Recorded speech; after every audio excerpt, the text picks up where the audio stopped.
Graça e paz novamente, irmãos. Vamos seguir aqui com os nossos estudos, panoramas bíblicos. Nós chegamos então ao livro de Tito, a epístola de Paulo a Tito. Vamos abrir lá para a gente poder ler? A primeira parte aqui do capítulo 1.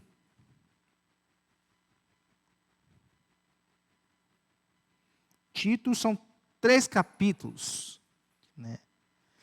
Quanto tempo a gente demora para ler isso aqui, será, hein, gente?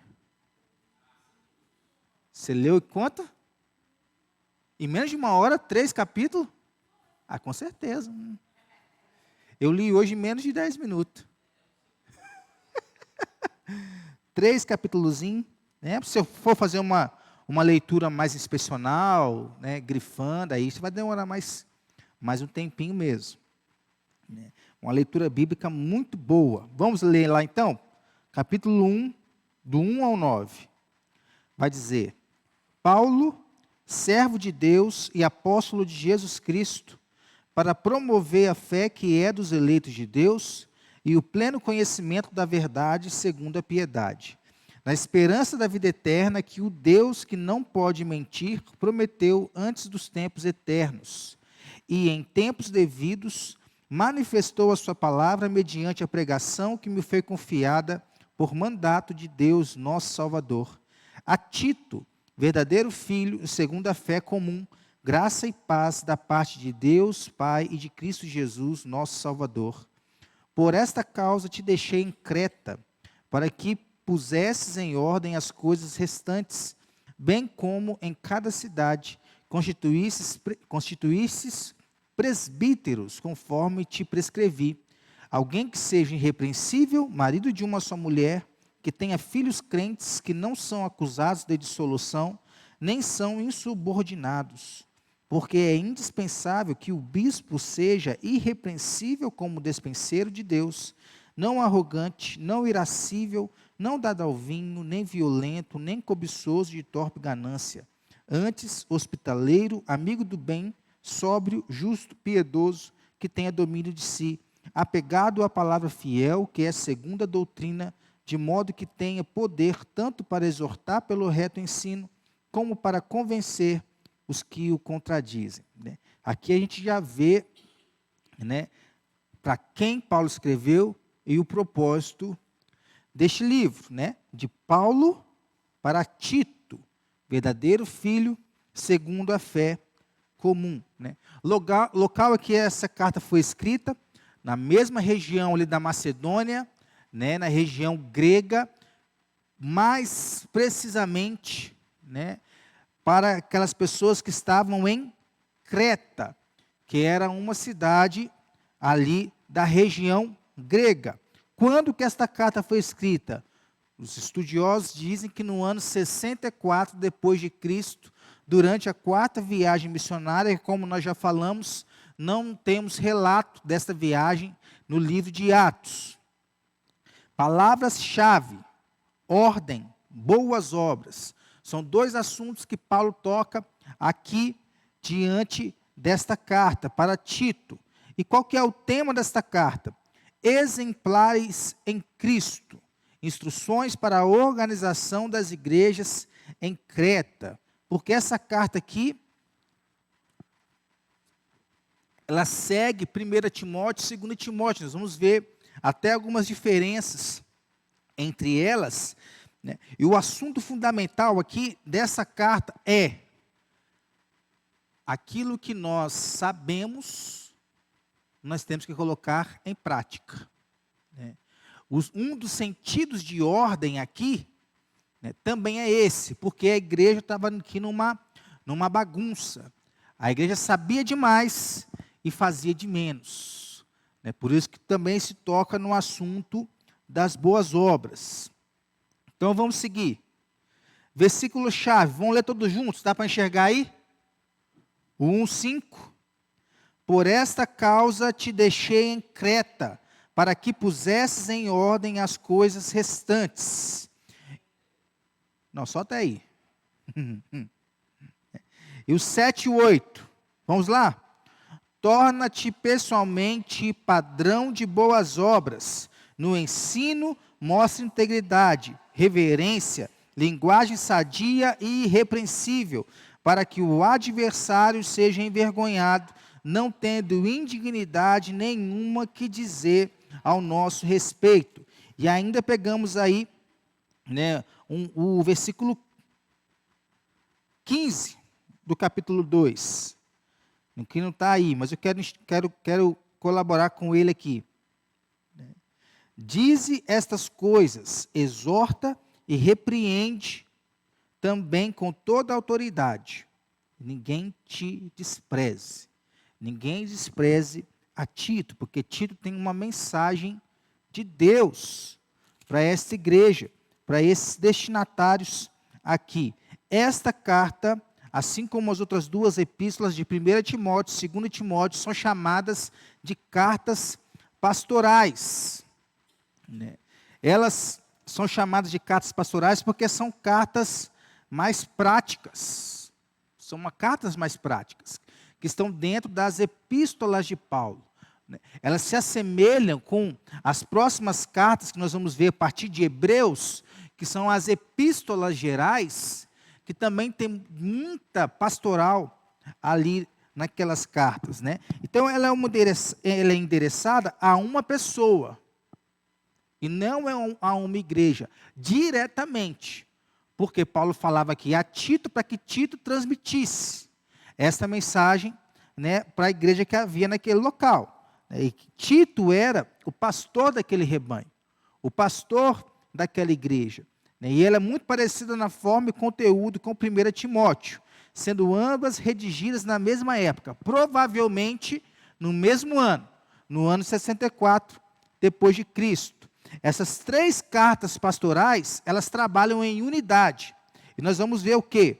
Elas exortam os líderes cristãos a guardarem o precioso depósito do Evangelho, o tesouro que se temos. E se a gente for ver, dentro dessas três cartas, em 1 Timóteo, o que é que nós temos que fazer com o Evangelho?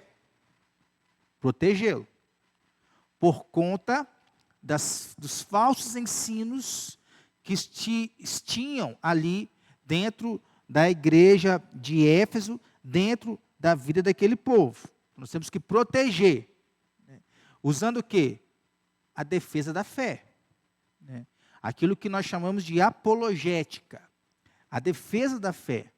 Mas não é defender, né, do jeito que as pessoas acham que fazem hoje, não. Arrumando confusão na internet, né, brigando aí nas redes sociais. É defender com a palavra, do jeito certo. Em 2 Timóteo, que nós vimos semana passada, já aqui, o que é que nós temos que fazer com o Evangelho? Proclamá-lo. Proclamar o Evangelho. Mas, de qualquer forma, não. Colocando ênfase na doutrina, que é muito importante e muito sadio para a igreja, essa ênfase na doutrina. Já que em Tito, o que é que nós temos que fazer? Praticá-lo. Praticá-lo. E aqui agora com ênfase nas boas obras, que era o grande defeito deste povo. Sabiam, entendiam, criam, mas não praticavam.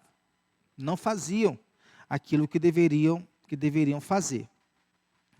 Por conta aí de várias coisas. Tito nos fala aqui. Foi escrita no período entre o primeiro e o segundo aprisionamento de Paulo em Roma, algum tempo depois dos acontecimentos da quarta viagem missionária. Paulo teria passado ali por Creta e fundado igreja nessa ilha do mar Mediterrâneo. Era uma metodologia de Paulo, né? E onde ele ia, ele passava e plantava uma igreja. E essa cidade aqui era uma cidade pouco complicada, porque ser cretense,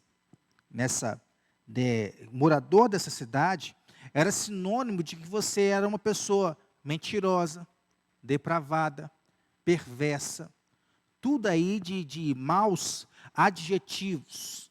Então, Creta não era uma cidade boa para se viver. né? Até nós temos aí no grego a palavra cretizo, né? Que é da onde vem uma das raízes da palavra cretino, né? Cretizo no grego é mentiroso. Então Creta era um lugar de mentira. Mas o que se estabeleceu ali? A verdade, através da mensagem do Evangelho. Então, Tito é quem ele era, um convertido de Paulo, né? Não quer dizer que ele, né, Paulo era o seu Deus, não quer dizer isso. Da mesma forma de Timóteo ali, né, quer dizer que Tito ele era mais próximo de Paulo. Vamos dizer que foi Paulo quem ganhou a Tito, né, quem ganhou a Tito para viver pela fé. Ele era grego, logo ele não era circuncidado.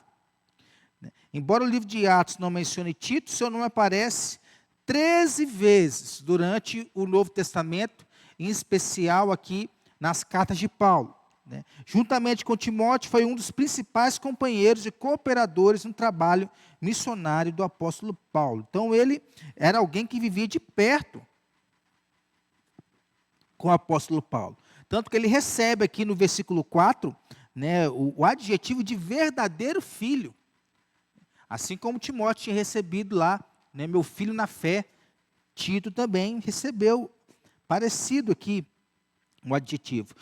O que destacava Tito? Sua firmeza, sua fidelidade, sua capacidade, sua sabedoria.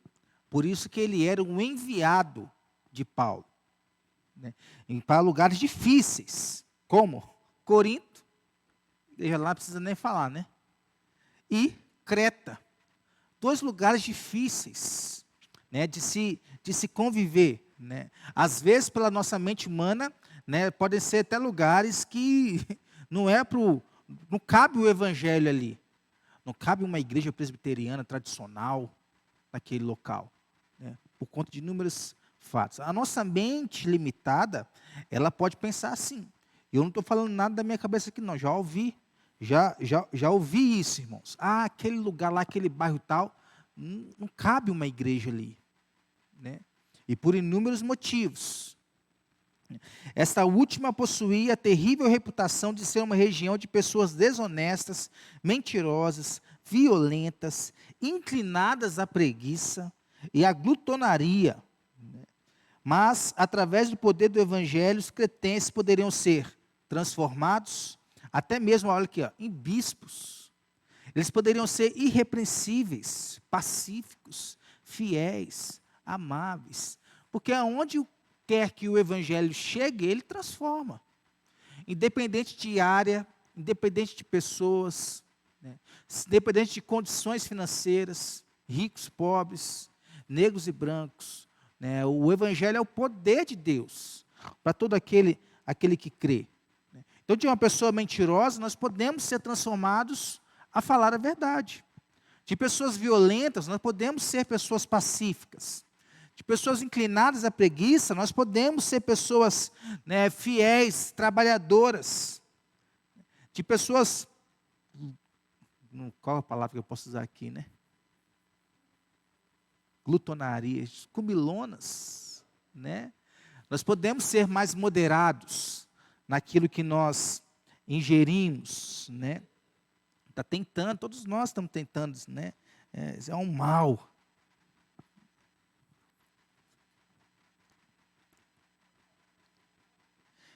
Então, apesar de Tito e Timóteo serem ambos cooperadores de Paulo, eles eram bem diferentes. Vamos ver que é a diferença dos dois. Ó. Timóteo, judeu, circuncidado. Não ao 8º dia. Ele foi circuncidado depois, né, por Paulo. Tito, gentil, e não foi circuncidado. Agora que o evangelho chegou também aos gentios, e não havia necessidade da circuncisão, era uma circuncisão agora de coração, não houve necessidade de Tito ser circuncidado. Tito, mais velho. Timóteo, jovem. Tito, mais forte fisicamente. Como eu falei aqui no texto de Timóteo, né, Timóteo era mais tímido, né, mais recatado. Tito não, Tito era mais imponente, do que Timóteo. Timóteo precisava ser incentivado, estimulado. Né? Com Tito isso não era necessário. Né? Tito sabia, Tito era mais firme, Tito era mais, né, convincente do que ele estava fazendo ali. É por isso que Paulo ele dá vários conselhos a Timóteo, usando a palavra tu porém, por exemplo, para incentivar ele, para estimular ele. Paulo escreve a Tito, não é uma carta pessoal, mas instruções a respeito da tarefa de organização da igreja em Creta, ou das igrejas em Creta. Né? Ele foi deixado nesta ilha para que completasse a obra que o apóstolo Paulo havia começado, colocando todas as coisas em ordem. A primeira coisa que ele deveria fazer para colocar todas essas coisas em ordem, o que era? Constituir liderança na igreja. Constituir presbíteros na igreja. Oi? Pensa no problema, porque uma das maiores dificuldades que se enfrentava naquela época, que nós enfrentamos hoje, é de homens fiéis para poder exercer a liderança dentro da igreja. Quando nós não temos esses homens fiéis, cheios do Espírito Santo, com essas características aqui, e vale ressaltar que, apesar dessas características, não são homens perfeitos. São homens falhos, pecadores, como todos os outros. Mas para serem atribuídos a uma função específica dentro da igreja, eles precisam ter essas características aqui. Precisa ter todas. Todas. 100%. Não, porque ninguém vai ser 100% sempre a mesma coisa. Mas ao falar deles, deveríamos se lembrar dessas características aqui. Então, a primeira coisa que Tito ele tinha que fazer para colocar em ordem aquelas igrejas que havia naquela ilha, liderança, presbíteros. Cada vez mais os homens têm fugido desses cargos de liderança. A gente vê a Bíblia nos chamando para tal. É a Bíblia que nos chama para tal. Esses falsos líderes, através da palavra fiel, do versículo 9, o que eles iam fazer? Eles iam confrontar os falsos mestres e instruir a respeito da verdadeira conduta cristã. O que acontecia com aquelas igrejas? Se sabia muito, mas se vivia de forma totalmente diferente daquilo que se professava crer. Por isso que Timóteo aqui, além desses capítulos do versículo 1, tem outros versículos que falam de conduta. A conduta que nós devemos ter como cristãos, como crentes no Senhor Jesus. Então, esta epístola nos revela que não somos salvos por boas obras, mas para tal. Vamos ver lá, capítulo 3, versículos 5 e 6. Vamos do 4 ao 6.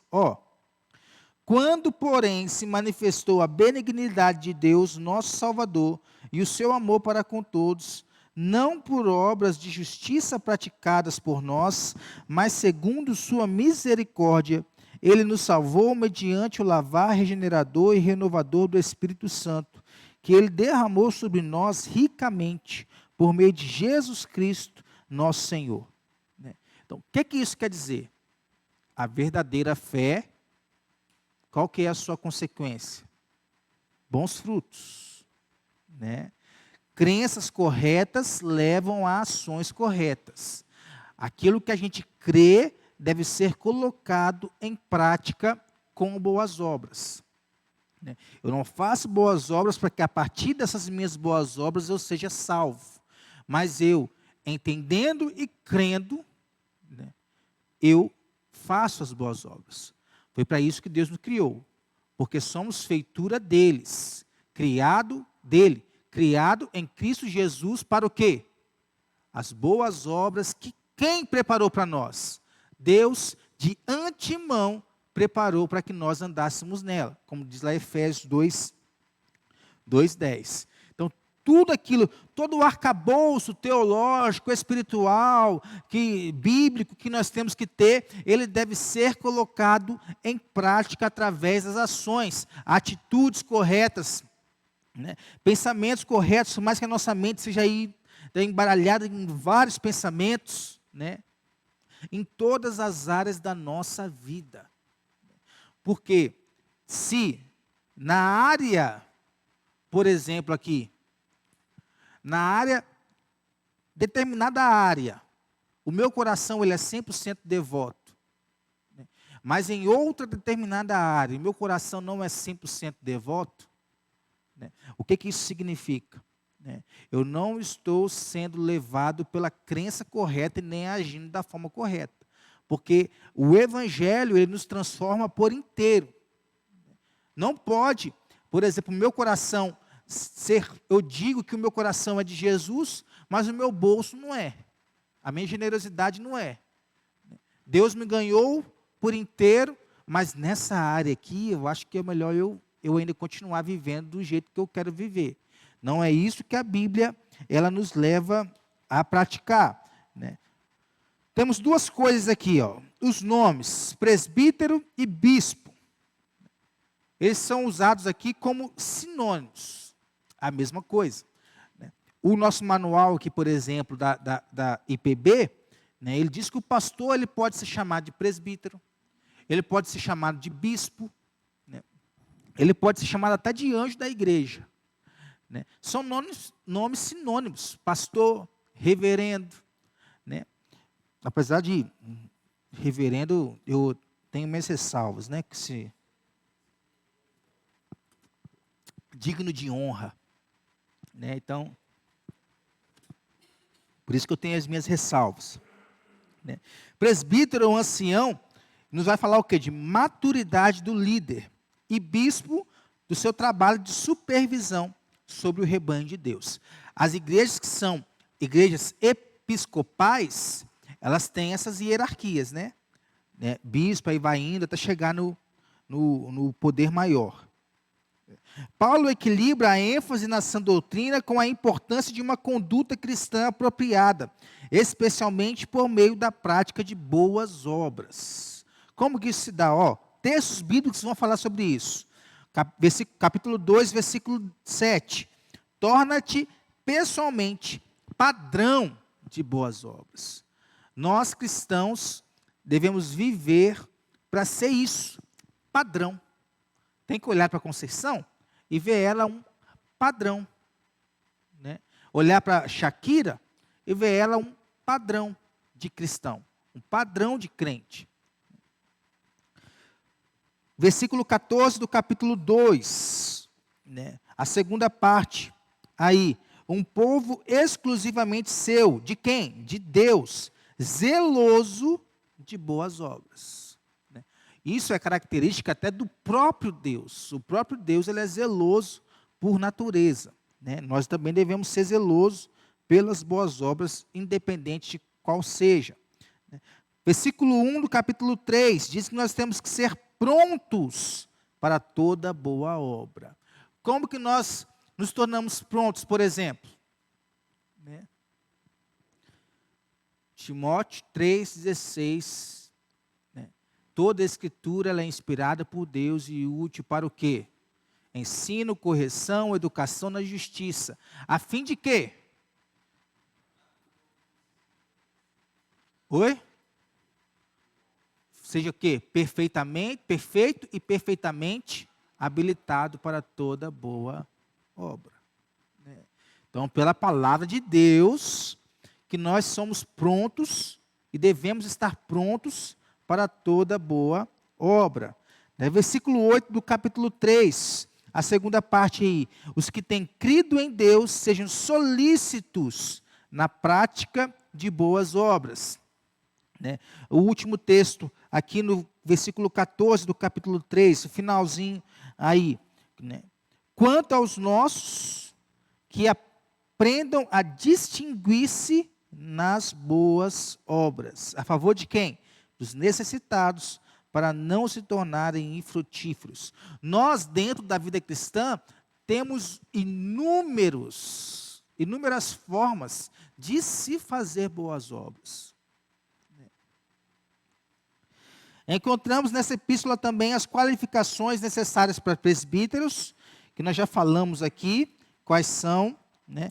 Orientações para vários grupos dentro da igreja. Como que os idosos têm que se comportar? Vamos ver lá. Ó. Versículos 2 a 4 do capítulo 2. Quanto aos homens idosos, como que eles têm que ser? Temperantes, respeitáveis, sensatos, sadios na fé, no amor, na constância. Né? E as mulheres idosas? Né? Você se encaixa nessa concepção? Não, né?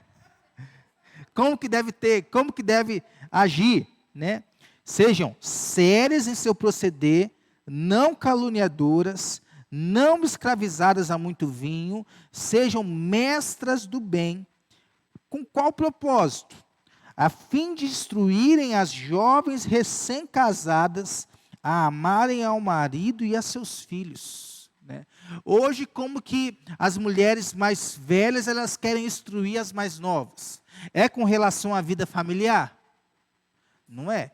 É sempre com relação à vida profissional. É sempre com relação à vida financeira.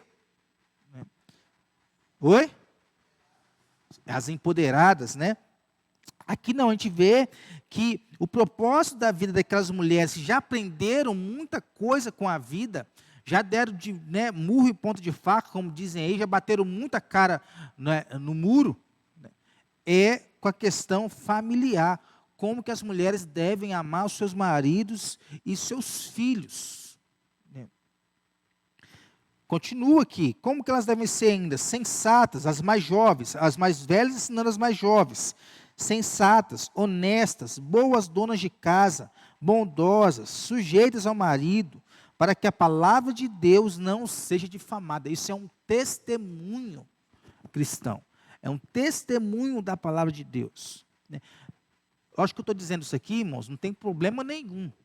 A mulher trabalhar, ter o seu próprio dinheiro para ajudar ali dentro da sua casa. Mas nós vemos que a Bíblia, ela não vai ao extremo. A Bíblia fala que o que é preciso para que a mulher ela seja feliz dentro de um relacionamento. Discernimento para você poder ajudar, ser o companheiro, ser o auxiliar. Né? Se tornou agora cultural o que antes não era, por conta dos avanços que nós tivemos no mundo. Né? Também por causa da restrição financeira. Né? Uma pessoa hoje, né, com R$6.000, segundo aí os estudos aí, ela não consegue, né, se bancar direito, vamos assim dizer. Né? Tem o quê? Aluguel, né? Aí quer andar de carro, tem parcela de carro, tem gasolina, tem comida, o gás está aumentando, tudo vai aumentando, tudo tem juros e juros e juros e juros. E o salário, como dizia lá, como é que é o professor Raimundo, né? O salário, ó. Né? Aí as mulheres vão se vendo com esse crescimento do empoderamento feminino, do feminismo, elas vão se vendo aí a estar em competição com o homem. O espírito de hoje das mulheres é esse, é um espírito de competição. Né?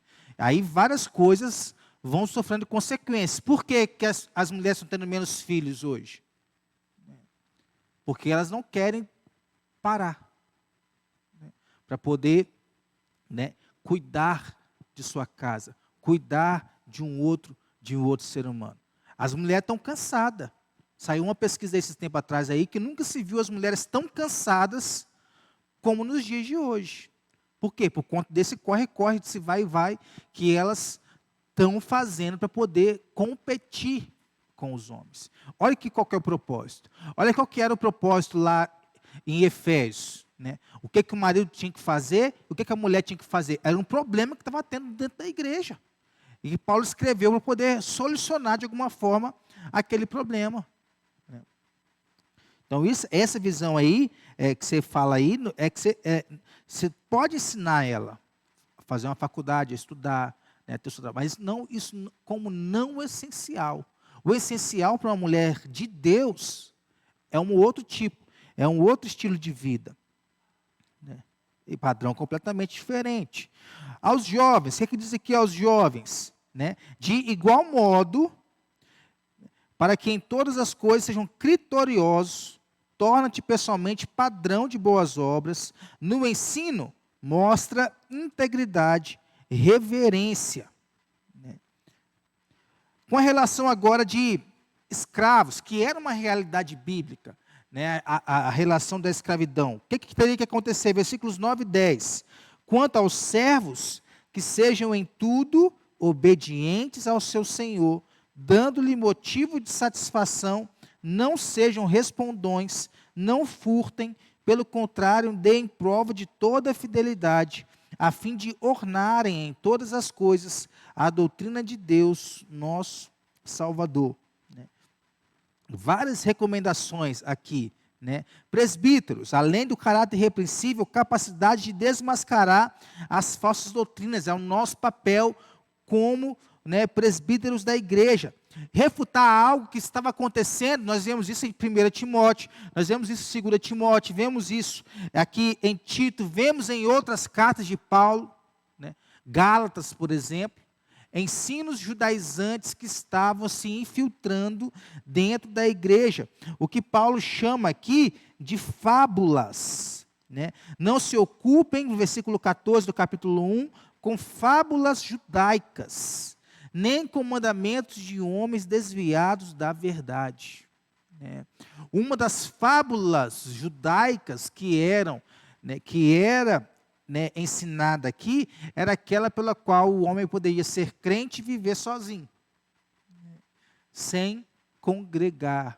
Né? Isso é o que chama aqui de fábula, a fábula judaica, judaizante. Né? Até hoje, né? Continua. Né? Além das boas obras, um fato notável ensinado nesta epístola é que, como cristãos, o que nós podemos? Podemos ornar, enfeitar, que significa, né, enfeitar, embelezar, o quê? A santa doutrina de Deus por meio de nosso correto comportamento. Está vendo como o cristianismo não é uma religião puramente intelectual? Né? É uma religião que tem que ser vivida, colocada em prática, né? Com uma bela moldura colocada em uma obra de arte. A moldura realça ainda mais a beleza da pintura. Está vendo como que nós, ao colocarmos em prática aquilo que nós cremos e entendemos, né, como que a vida cristã ela pode ser algo mais ornado para o próximo. Para o próximo. Outros temas importantes: pureza, fé, sã doutrina, além da nossa salvação, que como se dá aqui, por meio de Jesus Cristo. No versículo 6, capítulo 3. Na carta de Tito, encontramos duas passagens notáveis que nos falam da mensagem integral do Evangelho e do conteúdo da doutrina cristã. Essa primeira passagem, ela está aqui nos versículos 11 a 14 do versículo 2. Porquanto a graça de Deus se manifestou salvadora a todos os homens, educando-nos para que, regeneradas a impiedade e as paixões mundanas, vivamos no presente século como sensata, justa e piedosamente, aguardando a bendita esperança e a manifestação da glória do nosso grande Deus e Salvador, Cristo Jesus, o qual a si mesmo se deu por nós, a fim de remir-nos de toda a iniquidade e purificar para si mesmo um povo exclusivamente seu, zeloso de boas obras. Né? Isso aqui é central para o Evangelho, para a nossa vida de fé. Outro aqui dos versículos 3 a 7 do capítulo 3. Pois nós também, outrora, antes de Cristo, como que nós éramos? Um pouco também lá como Efésios 2, né? Nécios, desobedientes, desgarrados, escravos de toda sorte de paixões e prazeres, vivendo em malícia e inveja, odiosos e odiando-nos uns aos outros, odiosos e odiando-nos uns aos outros. Quando, porém, se manifestou a benignidade de Deus, agora é um outro estilo de vida, nosso Salvador, e o seu amor para com todos, não por obras de justiça praticadas por nós, mas segundo sua misericórdia, ele nos salvou mediante o lavar regenerador e renovador do Espírito Santo, que ele derramou sobre nós ricamente por meio de Jesus Cristo, nosso Salvador, a fim de que, justificados por graça, nos tornemos seu herdeiro segundo a esperança da vida eterna.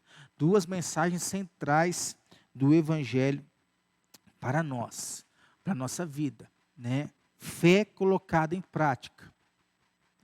Se nós agora somos lavados e renovados pelo Espírito Santo, aquele antigo estilo de vida que nós tínhamos, não é para ser vivido mais. É um novo estilo de vida a partir desse lavar. Né? Qual que é a divisão do livro aqui para a gente poder encerrar? São 3, cada uma em um capítulo. O capítulo 1 vai dar ênfase aqui na importância de uma boa liderança, na qualificação dos presbíteros, ou seja, uma igreja em ordem. Para você ter uma igreja em ordem, primeiro, sempre digo para a nossa liderança aqui, tudo começa por nós. É de cima para baixo. Tudo começa com a liderança. Se a liderança não vai bem, logo, a igreja também não vai. Segunda parte, capítulo 2, a importância da sã doutrina na instrução de todos os grupos da igreja. Ou seja, uma igreja sadia. Né? A saúde da igreja, ela vai depender da palavra que é dada à igreja. Né? Não depende de dinheiro, não depende de estrutura, não depende de nada disso. Né? Depende da palavra que é dada à igreja. E a terceira parte, capítulo 3, a importância das boas obras na conduta cristã diante dos incrédulos, ou seja, agora uma igreja ativa. Só que para você ser uma igreja ativa, você tem que estar em ordem e você tem que estar bem de saúde, para você poder praticar aquilo que você está aprendendo. Esse é, em resumo, aqui, o panorama do livro de Tito. Alguém quer acrescentar alguma coisa? Fazer alguma pergunta? Colaboração? Não? Então tá bom. Vamos orar? Senhor, nós te louvamos, Pai, te bendizemos, que a tua palavra é maravilhosa, meu Pai. Ela é animadora para nós, Deus. E eu te peço, nesta noite, que nós não sejamos crentes intelectuais apenas, meu Pai. Mas que além desse intelecto, além dessa doutrina, o nosso coração e a nossa vida seja preenchida por essa sadia doutrina de Deus.